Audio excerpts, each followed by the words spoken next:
Hello everyone, welcome to the course of Survey of Major English-Speaking Countries. Today, we're going to learn something about Chapter 3, the Government of Great Britain. This lecture is about Lesson A, General Introduction of Parliament. The Parliament of the United Kingdom of Great Britain and Northern Ireland is the supreme legislative body of the United Kingdom.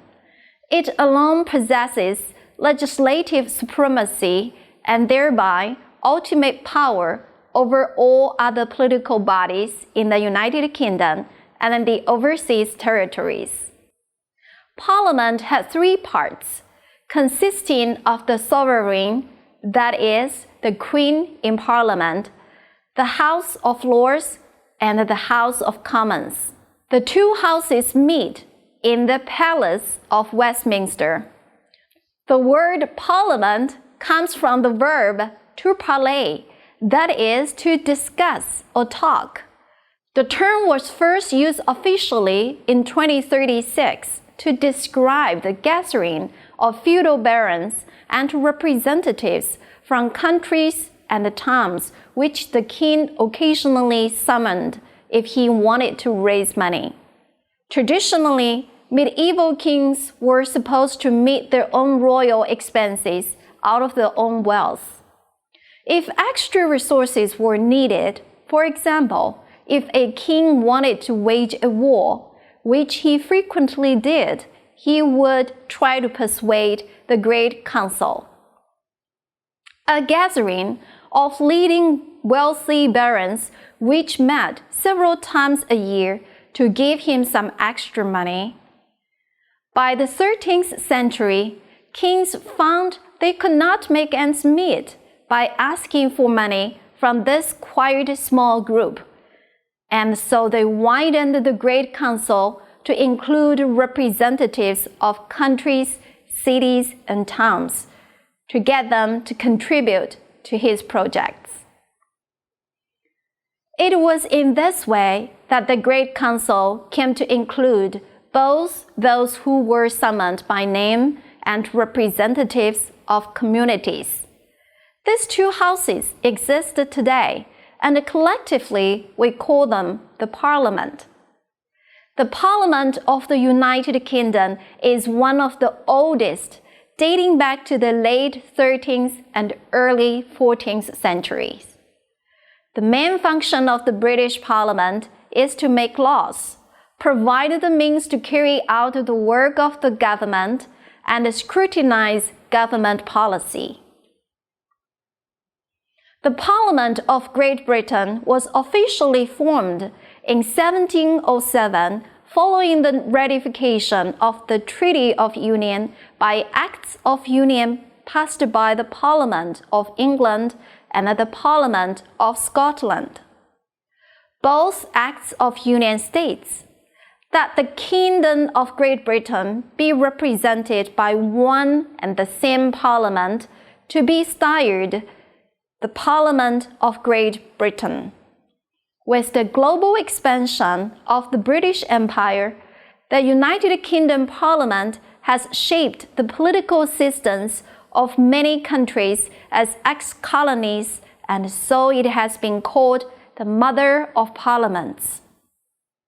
In theory, the United Kingdom's supreme legislative power is officially vested in the Crown in Parliament.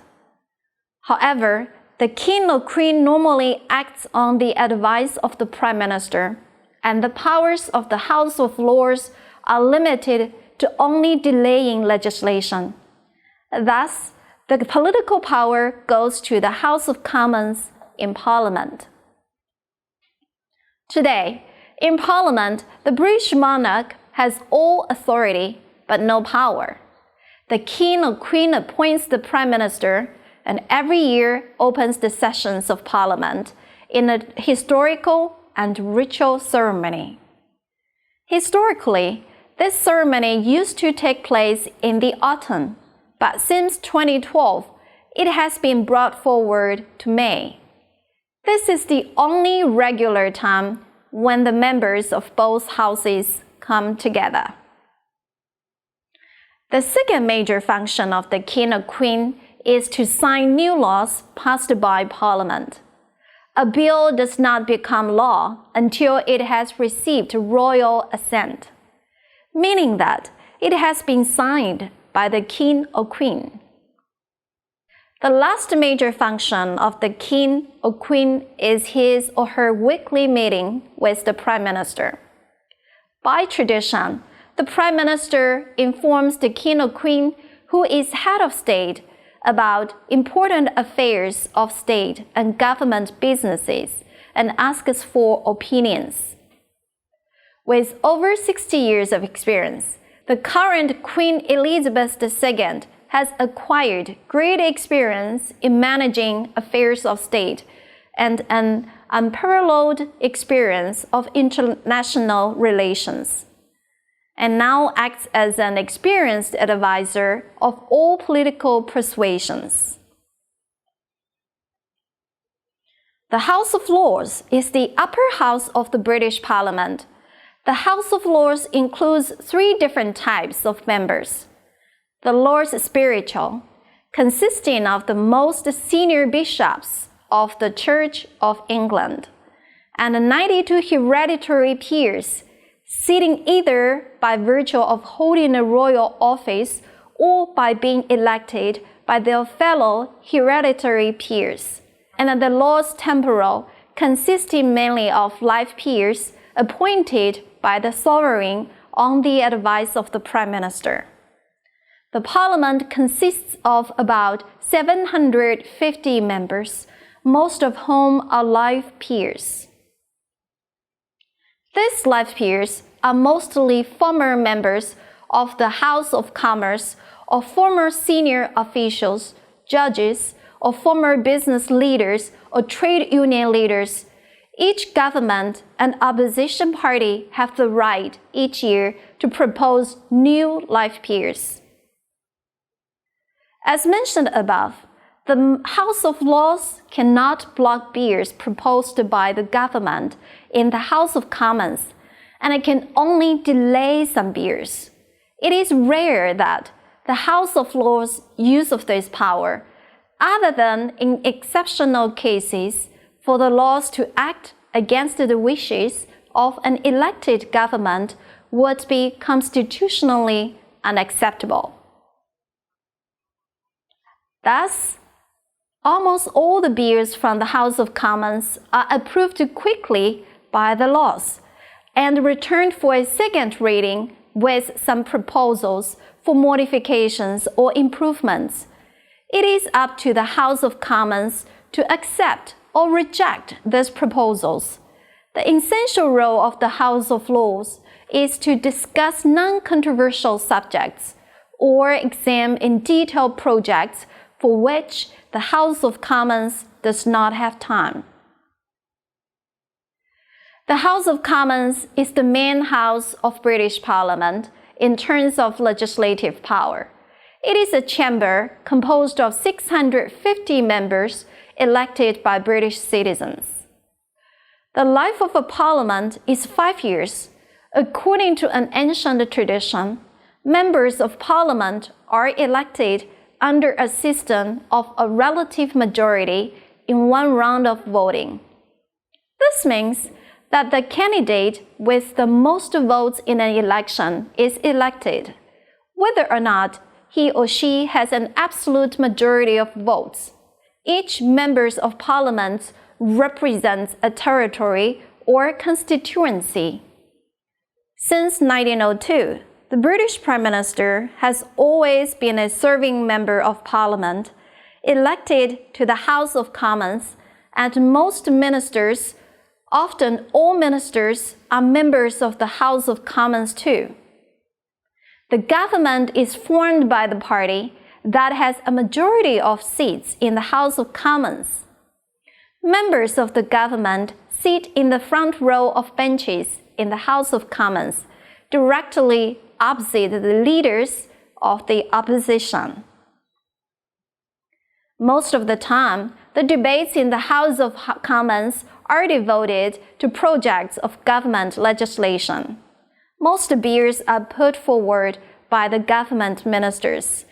All legislation must be passed by the House of Commons to become law, and it controls taxation and the supply of money to the government. Government ministers, including the Prime Minister, must regularly answer questions in the House of Commons, and there are a number of select committees that scrutinize particular issues and the workings of the government. There are also mechanisms that allow members of the House of Commons to bring to the attention of the government particular issues affecting their constituents. In conclusion today, the two houses of Parliament, the House of Lords and the House of Commons, meet in Westminster Palace in London and are the only body in the United Kingdom's constitutional monarchy form of government with the authority to create legislation and make laws. The current monarch, Queen Elizabeth II, still serves a ceremonial role as head of state, and the country's executive branch is headed by the Prime Minister, while the House of Lords can debate all bills that do not deal directly with financial matters for the country. It is the House of Commons that holds the ultimate sway when it comes to whether legislation ultimately becomes law. However, the House of Lords does play a role in government accountability, though its questioning of cabinet ministers and the formation of special committees to address important matters of state. Today, all legislations must be approved by the House of Commons in order to become law. The House of Commons also controls taxation and the government's policy.